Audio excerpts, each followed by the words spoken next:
नमस्कार, welcome to news on face. आज की बड़े खबरें में आपका स्वागत है। प्रधानमंत्री नरेंद्र मोदी ने गुरुवार को सिंगापुर के प्रधानमंत्री लॉरेंस वोंग का भारत की आतंकवाद के खिलाफ लड़ाई में समर्थन के लिए धन्यवाद किया है। नई दिल्ली में प्रेस मीट के दौरान मोदी ने कहा कि आतंकवाद के खिलाफ एकजुट होकर लड़ना सभी देशों का कर्तव्य है। पहलगाम आतंकी हमले के बाद सिंगापुर की सरकार और जनता द्वारा दिखाए गए सहयोग और संवेदना के लिए उन्होंने आभार व्यक्त किया। दिल्ली के एक अदालत में कांग्रेस नेता सोनिया गांधी के खिलाफ एफआईआर दर्ज करने का मांग की गई है। शिकायत में आरोप है कि 1980 में उनका नाम नई दिल्ली निर्वाचन क्षेत्र की मतदाता सूची में शामिल था, जबकि वे भारतीय नागरिक 1983 में बनी थी। वादी ने कहा कि ये गंभीर गड़बड़ी है और इसमें फर्जी दस्तावेज का इस्तेमाल हुआ होगा। अदालत अब इस मामले की अगली सुनवाई 10 सितंबर को करेगी।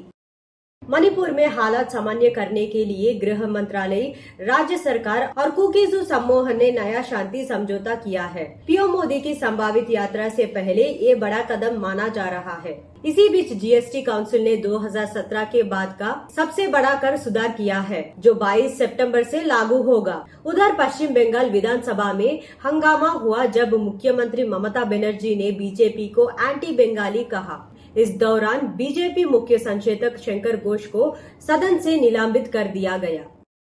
जीएसटी काउंसिल ने बुधवार को बड़ा फैसला लेते हुए नए करदारियों लागू करने को मंजूरी दी थी। अब 17 सितंबर से 2 स्तरीय जीएसटी स्ट्रक्चर लागू होगा, 5% और 18%। वित्त मंत्री निर्मला सीतारामन ने बताया कि रोजमर्रा की जरूरत की कई चीजों सस्ती होंगी। उन्होंने कहा कि ये सरदर अर्थव्यवस्था के लिए एक कदम उठाया गया है और सभी राज्यों ने सर्वसम्मति से इसे स्वीकार किया था। अमेरिका राष्ट्रपति डोनाल्ड ट्रंप प्रशासन ने सुप्रीम कोर्ट में दलील दी है कि भारत समेत कई देशों पर लगाए गए टैरिफ हटाने से अमेरिका को भारी नुकसान होगा। सॉलिसिटर जनरल जॉन सरो ने कोर्ट से कहा कि ये टैरिफ ने केवल आर्थिक सुरक्षा के लिए जरूरी है, बल्कि यूक्रेन में शांति प्रयोजन का भी अहम हिस्सा है। निचली अदालत ने इन टैरिफ को अवैध करार दिया था, जिसके खिलाफ ये अपील दायर की गई है। गृह मंत्री अमित शाह ने लोकसभा में बताया कि ऑपरेशन महादेव में मारे गए तीनों आतंकी पहलगाम हमले में सीधा शामिल है। सेना ने भी पुष्टि किया कि ये पाकिस्तानी आतंकी 17 अप्रैल के हमले के मास्टरमाइंड थे, जिसमें 26 लोग मर गए थे। मरे गए आतंकियों की पहचान सुलेमान शाह, हमजा अफगानी और जिब्रान बाई के रूप में हुए हैं। सुरक्षा बलों ने मौके से हथियार और भारी मात्रा में गोला बारूद भी बरामद किया है। बिहार विधानसभा चुनाव का ऐलान अक्टूबर की शुरुआत में होने की संभावना है। रिपोर्ट्स के मुताबिक नवंबर में छात्र पूछे के बाद 2 से 3 चरणों में हो सकता है।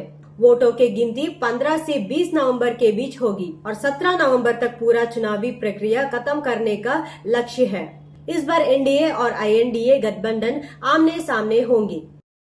ओडिशा के पुरी में भारी बारिश से समुद्र में तेज उफान आया, जहां लहरों में फंसे एक पर्यटक को लाइफ गार्ड्स ने बचा लिया। मध्य प्रदेश के रतलम में भी बारिश से हालात ब्रिजें, घरों में पानी भर गया है और डैम के गेट खोलने से निचले इलाकों में अलर्ट जारी हुआ।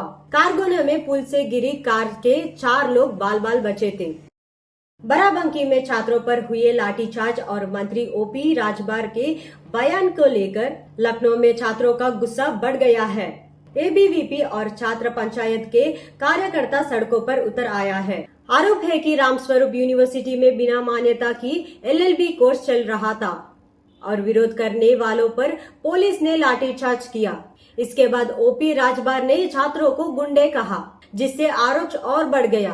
प्रदर्शनकारी उसके इस्तीफे और विश्वविद्यालय प्रदर्शन पर कार्रवाई की मांग कर रहे हैं, जबकि पुलिस ने कई छात्रों को हिरासत में ले लिया।